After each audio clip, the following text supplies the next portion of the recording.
Hello guys, देखिए हमारा ये सेकेंड फ्लोर का है, सब कुछ का है।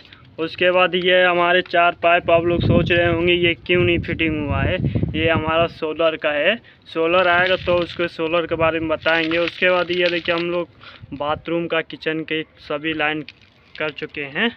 उसके बाद इधर में गेट वाल देख रहे हैं, हमारे लाल हुए गेट वाल है।